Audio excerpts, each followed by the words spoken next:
even the toughest jobs. And for extra convenience, enjoy free pickup and delivery within 30 miles when you buy your vehicle here. So come see us right off Route 29 in Taylorville or shop online anytime at trinitydodge.net.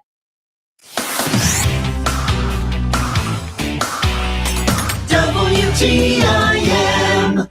Good morning, Central Illinois, and welcome to the WTIM Morning Show on your information station. The show is sponsored by People's Bank and Trust, where they put people first. I'm your host, Reed Kamai, and our first guests this morning come from the Taylorville Food Pantry. I've got the co-coordinators in here with me. To my left is one of the co-coordinators, Amy Hagen. Amy, welcome in. Hey, good morning, Reed. Thanks for letting us in here again. Yes, yeah, I'm happy to let you in this morning. And then to my right is the other co-coordinator, Pam Moses. Pam, welcome into you too. Thank you, Reed. Yes, yeah, good to have you in this morning. So I know typically when we have you on, we start by getting get the numbers from the previous month. What do we have? Oh, it looks like we're still running near our average. It was 455 families again, down from our June of 501, but still towards our 475 average. 1,312 individuals at those 400 families represented, 455 families. Still pushing on the new. We had another 33 new families. That one continues to amaze us, Reed. Every month it's 25, 45, 55, 33, 42, just the different numbers this year of every month. The people that haven't been to our food pantry before, where they come from, we don't really know. But 240 instances of our volunteers. Again, those are the ones that actually write it down. We know that a number of people come in and out those doors and they don't write it down. So if we had to hazard a guess, we're probably another third higher than those numbers. But the big number, we passed, as you know, over 1 million pounds on the food rescue. We're at 1,055,000 now. So added another semi-load to the numbers in the last few months. So that's, of course, a shout out to all of our local retailers. Aldi, Kroger, Ron's Produce, the IGA, Starbucks. Yeah, Starbucks, CVS, Dollar General, Walmart. There's like 11 or 12 different Casey's, both of them, both stores on Casey's, and $2 Generals, I think, both here and in Edinburgh. So, yeah, there's a lot of people that push us on the food rescue, and we've got a lot of volunteers out there with their pickup trucks picking those things up, and we're always looking for more pickup trucks. So if you got one, you got a heart, and you want to squeeze in on some of those pickups, let us know. Yeah. And then, were you going to add anything? Well, I was just going to say, as far as where we pick up from, just this Saturday, for example, I was contacted by Jay from the Taylorville Memorial Hospital, and he had indicated to me that there was a Healthy Kids drive at the YMCA this past weekend. That's right. And apparently there was some produce left over from that event, and he called up and said, hey, could we drop this at the food pantry? And I said, by all means. So, we just never really know who's going to pop out of the weeds next and want to donate to us as far as foodstuffs, and everyone's welcome, because that variety is very much appealing to our neighbors, our patrons. We had Bruce Blanchon from the CCYMCA, the Christian County YMCA, on the show a couple days ago. That's where that drive took place. Actually, he didn't even mention the produce donation. So I found out about that just now, but I knew of the event. We had Jay Bollinger on last week, and he was talking about that. So that's great that you folks got the leftover produce. You were able to kind of add that to your stock as well. Well, I what I think's awesome about that, Reed, quite honestly, is whenever there's an event happening in town, and it doesn't matter whether it's the Taylorville FFA, who have leftovers from their dinner they had a month or so ago, whoever it is, I'm really grateful of the fact there's people mindful about wow, we could either throw this food away or we could call up the Taylorville food pantry and see if they might have a use for it. So I just think that that's really incredible that we apparently must be near the top of mind for a number of very thoughtful and generous people. That must feel great. And I know the YMCA is probably walking distance from you folks, but still, just to be thought about in that sense. And it probably, I would expect, they think about you, but they also think about, the people who actually, need the food. So yeah, to me, that just sounds really encouraging with all of that and with what you folks do. Absolutely. But we got the gardens as well, a community garden, of course, and Emerald Gardens as well, which is out towards the lake, and our community garden there at Davis Memorial. They continue to bring in produce, and as you know, it's middle of summer at this point, so most people's gardens are producing. So we want to put that shout out there. If you've got a few extra tomatoes, green peppers, cucumbers, zucchini, green beans, carrots, we even got some regular beets in the other day. So, whatever it might be, if you've got excesses at your garden looking for a place, or even those people that go out and sell at the local farmers market, if they've got a little produce left over, they don't want to take it back home, get a hold of the food pantry. We'll be more than happy to take it. All right. So yeah, and that's another reminder there about the gardening opportunity that community members have to help out the Taylorville food pantry. One thing I want to mention that I actually want to circle back to is the number of new families that have been coming in, because I've been listening to your conversations on this show for about a year and a half at this point, and it seems like that number has been a lot higher than it was back when I started listening, I think. Does that sound about right to you folks who have had the numbers in front of you? So I appreciate the question, Reed, because basically last year for 2025, we averaged 47 households new per month. And, as Pam said, in the month of June, we had 55 new households, but then this past month of July, we only had 33. So the average on that's 44 the last 2 months, which is real close to the average that we had last year. But, it does ebb and flow. If you look at since January of this year, the number of new households we've had has ranged from 25 on the lowest of months to 55 in June for the highest of months. So, even if you take the simple average between those two, we are off a little bit. According to the numbers lady who's running the calculator while I ramble, our average so far this year is 39 new households per month, whereas last year we averaged 47. So a little bit of light, a little lighter, which is, a good thing. All right. Or maybe a bad thing, depending on how you look at it. There's two sides to every story. I mean, number one, we want to know that we're helping people who need the help, who income qualify. And just to put that out there again, who does qualify, right? It's 300% of the federal poverty level. So if your household income is within 300% of the federal poverty level, you could come visit our food pantry and take advantage of all that we have to offer. It's good to know that this resource is available. The other thing that I would say to you is that per the Illinois Department of Human Services, we are required to serve everyone in the state of Illinois. So it's possible, not likely, and quite honestly, it is a rare occurrence that we have people outside of Christian County who do come to our food pantry. And similarly to always, if someone comes from Springfield, we're going to orient them to a food pantry closer to their home, so they're not wasting money on fuel trying to get to us again.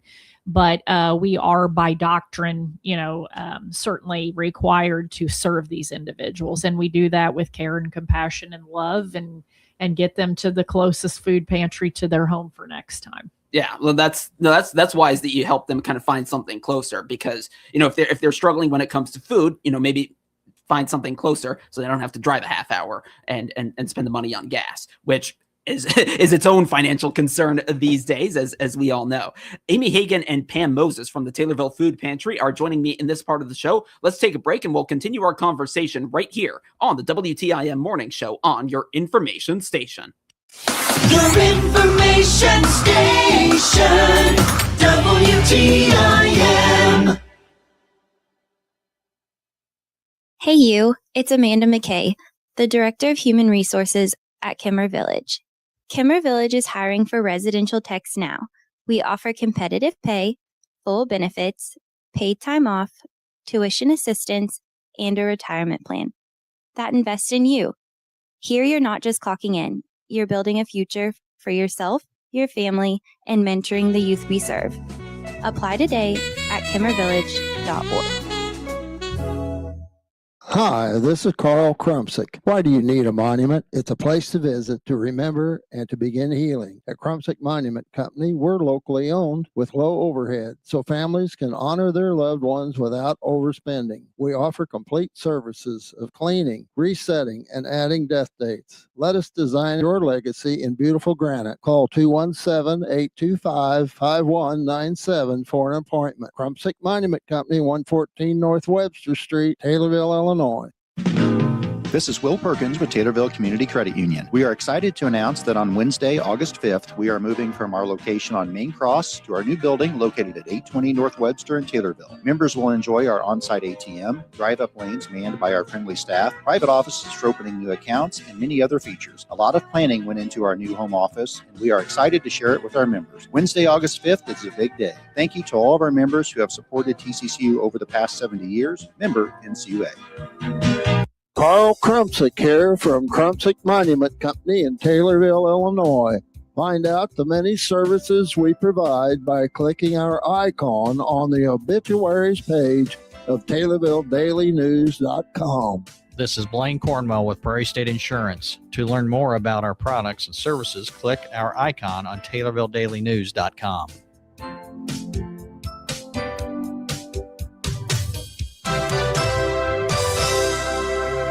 If you're looking for music that stood the test of time, join me, Randy Miller, Sunday mornings from 6 to 8 on 96.5thechill.com. I host Steady Ground Replay, a 2-hour journey back to the roots of contemporary Christian music. From the songs that started a movement to the hits that formed our foundation, it's 2 hours of timeless encouragement. Steady Ground Replay, standing on the music that built our faith. Sunday morning, 6 to 8 on 96.5thechill.com.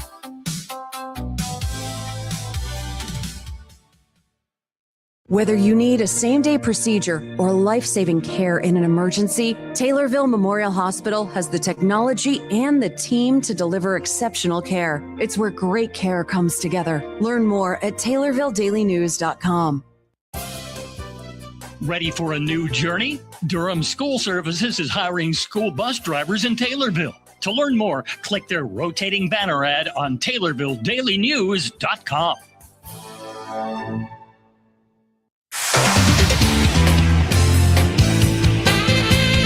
WTIM.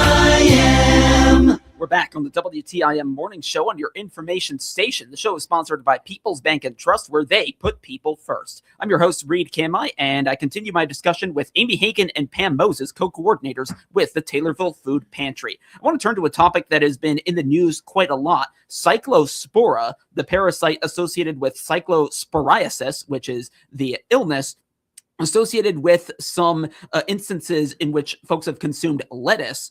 And I know that's something you folks keep an eye on really anytime there's any sort of health concern associated with certain foods, and when that, it becomes relevant with anything you folks provide. What updates do you folks have surrounding, lettuce and what you folks provide? Well, as we were talking over the break, Reed, quite honestly, the food bank has a pretty high responsibility of keeping track of what products are recalled. We're on communication with the Central Illinois Food Bank consistently, and whether it's a boxed product, a canned product, any kind of meat, produce, anything, they're making us aware of things that we need to look at and pull from our shelves. And in particular, things involving this lettuce situation with cyclospora. I mean, Pam was just telling me the other day, as well as one of our volunteers, that, as an abundance of caution, the lettuce products that we had any concerns about have been pulled, whereas typically we would give our food waste to the hogs, to a local hog producer, in other words. Those we're not doing that for fear that, the lettuce could be contaminated. We don't want our hog population in the county contaminated either. So, yeah, no, it's not all lettuce is bad. I mean, I think there's a little bit of stigma out there that everybody's scared of all the lettuce right now. And, we ended up with a generous donation from Ron's Produce because of that.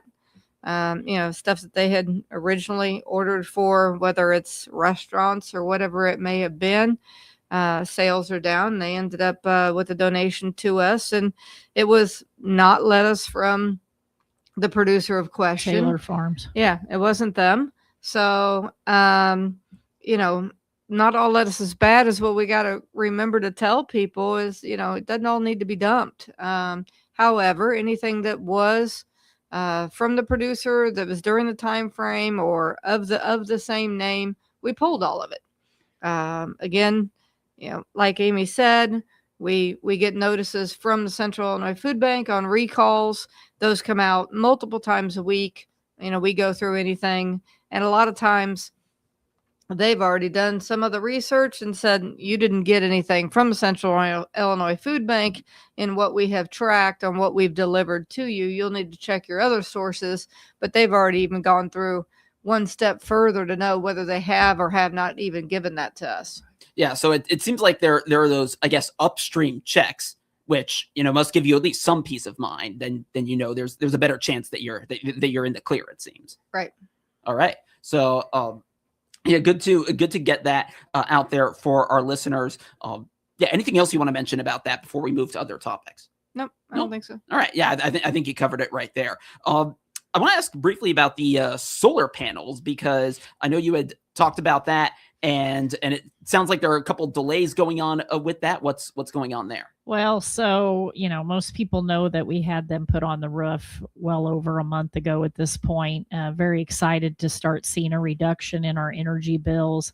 Unfortunately, that hasn't happened yet because we are waiting on a contractor who's waiting on a contractor who's waiting on some underground markings and potentially our energy supplier as well. So a lot of things have to come into play, Reed, quite honestly, before we're live and running.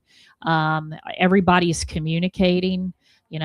There's nothing I would have enjoyed more than to have a lighter utility bill these last couple of months. But unfortunately, you can only make things move as fast as they're going to move. So I do have a lot of optimism. This is all going to happen in the next 30 days, hopefully in the next week. But no one will be happier than when we're actually live and running and we're seeing utility bills a mere fraction of what we've seen in the past. All right. So, yeah, that's what's going on there with the solar panels. I know, let's see, we've got about 90 seconds left. I know you talked before also about some grants that you folks were pursuing. Any updates on that? Yeah. So I was able to fill out a couple of grant applications. One was for the Illinois State Treasurer's Office. If we are awarded that in mid-September, it'll be $5,000 towards food purchases. Then we're also waiting to hear from the Community Foundation Land of Lincoln. It would be a $10,000 grant that we are going to use to help us defray the setup cost of our solar system. So, all right, yeah. So the grants are still pending. Still pending. Okay, so fingers crossed. And we're always looking for more of them. Yeah. That's that. People know of them with their companies that not necessarily that we would know about. Send them our way. Yeah, and it seems like one of those things where, like, anything you can get, you pursue, and then you make that happen. You've got plenty of that going on right now, and then yeah, I know you mentioned earlier those the the garden goods, anything that folks have, encouraged to provide to the Taylorville Food Pantry. Amy Hagen and Pam Moses, co-coordinators with the Taylorville Food Pantry, have been my guests in this part of the WTIM Morning Show. Amy and Pam, thanks again for coming on. Thanks, Thank you, Reed. Reed. Yes, and thank you for listening here on the WTIM Morning Show on your information station. We'll have another conversation coming up in about 10 minutes. So stay tuned again. You're listening to WTIM, your information station. The Big 870 WTIM Assumption Taylorville. 96.1 FM Taylor.